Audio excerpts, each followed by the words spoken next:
we're going to start the way I always start. Those of you who've been here before know how we start. So we're going to start with some deep breathing. So get as comfortable as you can in your spot. And you're going to breathe in through your nose to the count of 4 and out through your mouth or your nose to the count of 6. Okay, and I'm going to tell you because I'm going to have my fingers going and we're going to breathe together. There's a couple of good reasons for that. One is that I need you to be here with me. Like I need you to check out on whatever you just left or what you need to do for dinner or getting up in the morning or where you're going. Like I need you to be right here. And this is a great way to ground you to this space, okay? It's a great way to get kids to just settle, to just slow them down some. It's also key that you breathe in through your nose. If your nose isn't working, it's not as effective. If you have kids that have nose issues, they are more edgy kids. Mouth breathers are edgier people, right? So do your best to always get their noses working, okay? So, ready? Breathe in. Up through the mouth.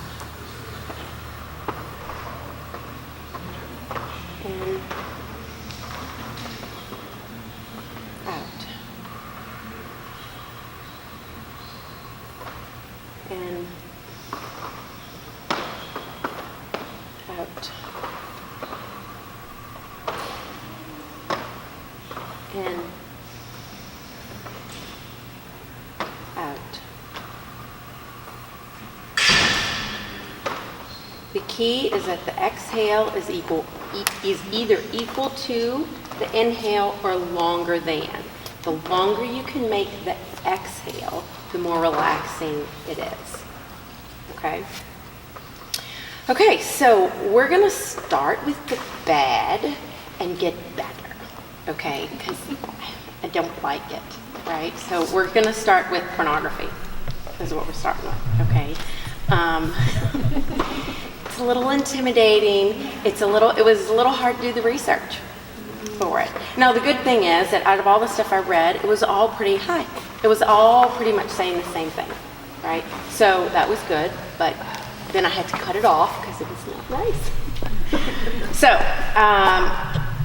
I tried to get most current information too. So the articles and the research that I've done is as current as I can find. Right? So this is from June of 2016, okay? And it's the impact of pornography on children is what the article is, and it's from the American College of Pediatricians, okay? They actually went back and studied another article, another research project from the 80s, okay? Now in the 80s, remember, there was no internet. So there was not the access to this type of pornography as easy as it is now, right? So they did a 6-week study. The control group obviously was exposed to pornography regularly. The sample group. The control group was just regular TV kind of stuff, right? What the study showed after 6 weeks. So I'm going to tell you what each one, and then between I'm going to say breathe. And you'll know why. Okay? So these are the results of the study from the 80s. Okay? So, male subjects demonstrated increased callousness toward women. Breathe.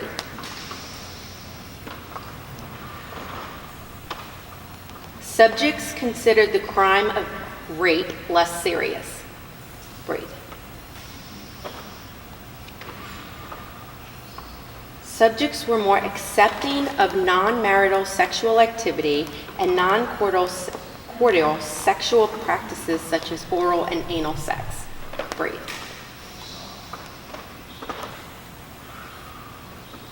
Subjects became more interested in more extreme and deviant forms of pornography. Breathe.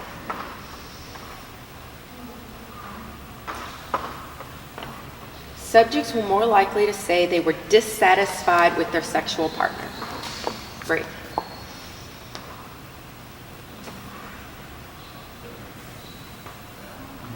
Subjects were more accepting of sexual infidelity in a relationship. Breathe.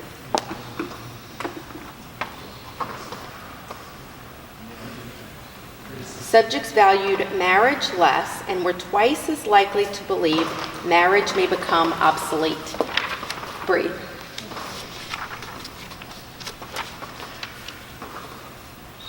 Men experienced a decreased desire for children, and women experienced a decreased desire to have a daughter. Breathe.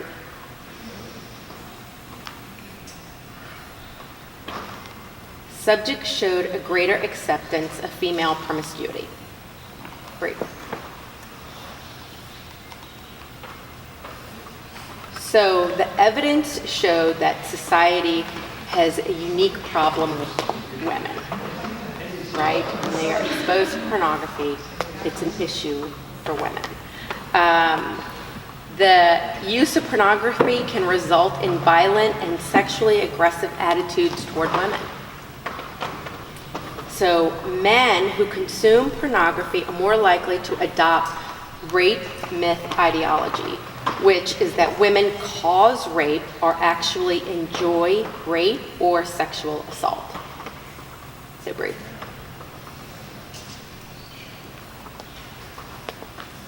So for young people, viewing sexually explicit websites increase the likelihood of having more than one sexual partner in the last 3 months, and for using alcohol and drugs during sexual activity.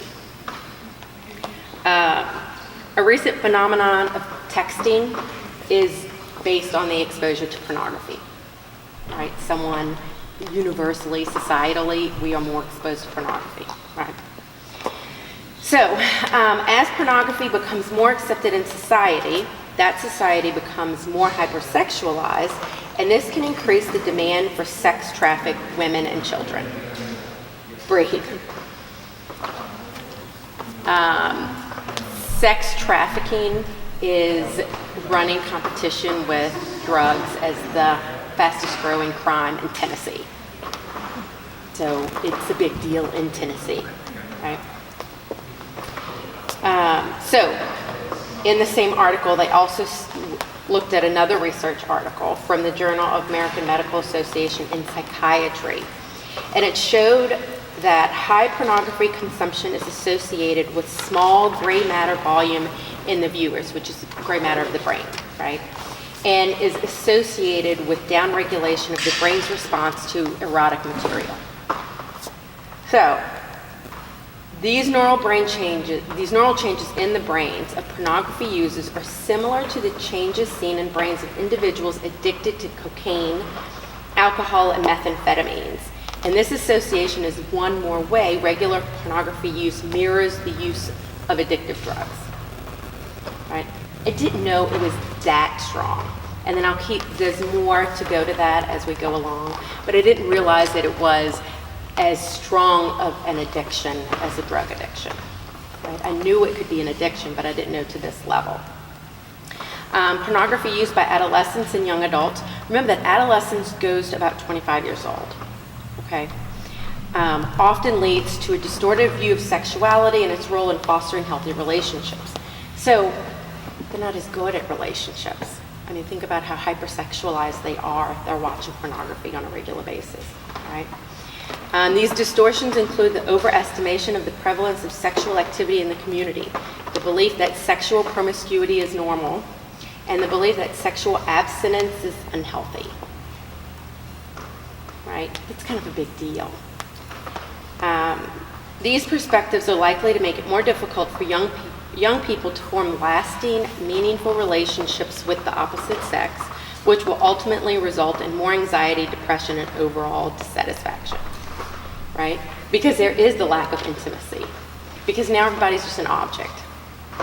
Right? There's no emotion connected to what is going on. Okay, so now this is how porn changes the brain. So this is specific, and this was in August of this year, this article. So, delta phos B is just the name of a chemical. Okay, so this article is about that chemical. So delta phos B is a chemical associated with addiction that says, this feels good, let's be sure to remember it so we can do it again. Okay?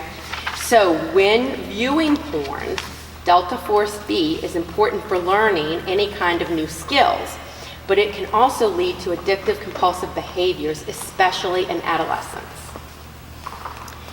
Delta Force B is referred to as the molecular switch for addiction.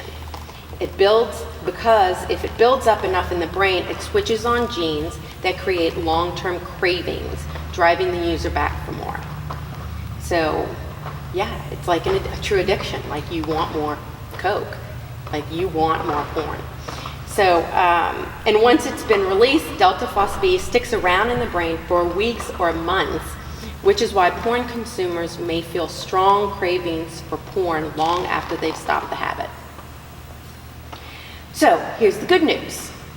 Good news is that the neuroplasty works both ways. So if you stop watching porn, I guess kind of like stop doing drugs, right? The cravings will eventually go away. They actually die out. They're replaced with something else, and hopefully it's something that's healthy and, fun and not damaging to your mental health and your relationships. Okay, do y'all have any questions about that part? I didn't know the extent of how bad it was, right? I saw it more like just the objectifying part, like just objectifying women that were just there for that kind of thing. That's what I had the hardest time with until I read about all that. So, can we be done with that now? Yay! Okay. So now I have two papers. One is the calendar for the rest of the year for me here presenting.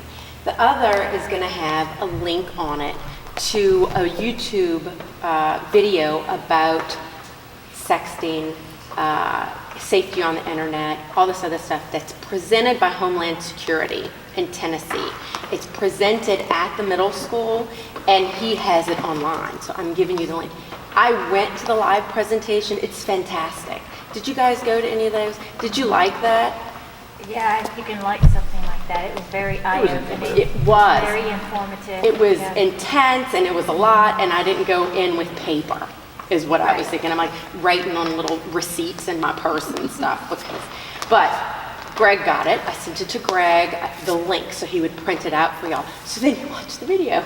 So then he's like I don't know if you could call it screenshotting on the computer, but he's so you have pages of resources that he that he printed. I still want you to watch the video. It is an hour, but it's really, really good. It's really informative about how to keep your kids safe on their device, right? I'm not techie, so that's not what I'm going to be talking about, right? But you have the resource to get what you need. Okay, so the main thing with cell phones is role modeling, right? Which I hate like a lot, because then I have to pay attention to what I'm doing, and I don't like that because they really do what I do. They talk the way I talk, they do, and they will still do it, right? But I really like the technology. I love getting answers right away. I love Siri. I love Google, right? Instant gratification. That I get asked a question and I don't know. I'm like, ask Siri. I don't know. And then I get mad when they pull up articles. I'm like, I don't want an article. I want you to just give me the answer, right? But I love that. I love the technology part that you have it right there. I do. It's exciting. It's fun. There's no waiting to get home to phone a friend, right? Ooh, I forgot to call my mom. I got to call her when I get home. That's not happening when you go, and then you go home and you got to do it, right? Right, we don't even have that. And then you got to hope that the person's home too, right? So we don't even have to wait for that. You can do all this right away. I love that. I love that part. However, we are creating a world of complete impatience. Nobody has any patience for anything because we are set up for instant gratification. I mean, do y'all pay $99 a year for Amazon Prime to get your stuff in 2 days, right? And now you can get some of it same day. And Walmart started competing over the holidays to deliver same day too last year with Amazon, right? And they have, what is it? It's not droids. What are the things? Drones. Same day delivery, right? Talk about instant access to stuff, right? So as a society, we are becoming less patient, right? All of our kids are in this world, right? They will always have instant information. The bad thing about that is that good things come to those who wait. Right? That's gone now. So, impatience means that they're not thinking things through. They're not weighing out their options. They're doing it now. And people are becoming more shallow because of that. They're also not having the emotion connected to it, and it's more impulsive, the responses that they give for things. So when they have a phone, they might say things to you that they would never actually say to your face, right? Or to their friends, or to their enemies, the people that they don't like, which I find to be even scarier, is what they're willing to say to someone that they don't like. So, here's another article, right? This one is called The 8 Ways Instant Gratification Robs Children of Happiness. I am so fun tonight. Okay. So, they talk about instant gratification. You want food, you go through the drive-thru, or you go to fast food, right? If you need to communicate, you do it right then. You text, you call, you instant message, you do whatever. If you need money, you go to the ATM. If you want entertainment, you just download it on Netflix, right? So the problem with this is that we end up wanting more and we get feelings of being unsatisfied ultimately, right? We keep wanting stuff. So there was this experiment done at Stanford, and this is like around 1972-ish. They didn't really have the exact date. It was like a little question mark by the date. So somewhere around 72. And it was called the marshmallow experiment. Have y'all heard of the marshmallow experiment? Okay. So they got 600 4 to 6-year-old children.